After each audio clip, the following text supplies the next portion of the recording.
తమిళ hero Karthik కి తెలుగులో ఎంతో ఇమేజ్ ఉంది. ఈయన నటించిన చిత్రాలు తమిళంలో కంటే తెలుగులోనే ఎక్కువగా ఆదరణ పొందుతాయి.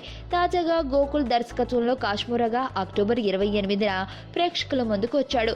2 విభిన్న రోల్స్లలో నటించి మంచి పేరు తెచ్చుకున్నాడు. ఆత్మగా అందరినీ భయపెడుతూ కాశ్మీరగా అందరినీ నవ్వించాడు కార్తీక్. తెలుగునాట హారర్ అండ్ కామెడీతో తెరకెక్కిన చిత్రాలకు ప్రేక్షకులు బ్రహ్మరథం పడుతున్న సంగతి తెలిసిందే. మరోసారి కాశ్మీర విషయంలో అదే జరిగింది. తెలుగులో దాదాపు 600 థియేటర్స్లో ఈ చిత్రం రిలీజ్ అయ్యి అంతటా హౌస్ఫుల్ కలెక్షన్స్తో రన్ అవుతూ కార్తీక్ కెరియర్లోనే బ్లాక్ బాస్టర్ హిట్గా నమోదు చేసుకుంది.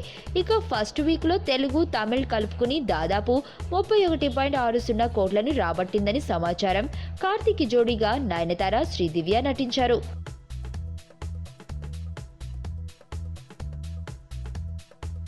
మరణం దేహానికే గాని ఆత్మకు కాదని భగవద్గీత చెప్తుంది.